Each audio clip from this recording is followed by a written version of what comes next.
was lucky enough to have a chat with Wayne Bennett when I first started coaching. He gave me a bit of time.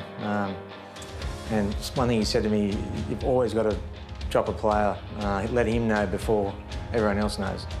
Yeah, I just introduced him to the second grade coach. Let him deliver the message. No, I'm only joking. I think just being honest. I think for the player to know exactly what they need to do and why they're in that position. Very, very difficult job because I like to create a relationship with my players. But being honest. Dropping a player, is there a right or wrong way?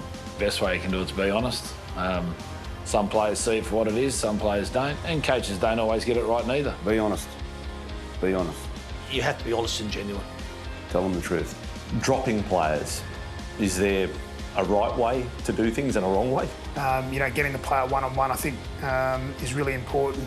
And giving them the feedback, you know, why they're going back to play Queensland Cup or New South Wales Cup. But then, more importantly, put a little plan in place to try and get them back into the first grade side. They need to see that there's a window there.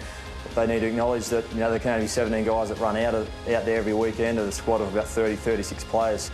Fair is my approach, and it's worked for me over the years, but it doesn't become any easier. It's a difficult process. It's always a difficult decision. Dropping players, is there a right way and a wrong way to do things? It's not a nice thing to do. There's no doubt. It's probably one of the worst parts of my job. But I always find the best thing to do is be honest and upfront and get straight to the point. I think, if the first time they hear they're not in the team is when you say it in front of the group, or when the media, put out the team list on a Tuesday afternoon. That's not the right way to go about it. So I think the earlier the better. But I think you need to have some objective information to give the player, why you've gone that way, and you can't beat around the bush with it, basically. No coach has always got it right with dropping a player, but being honest and open's the best way to deal with it. As I said, some players react different though.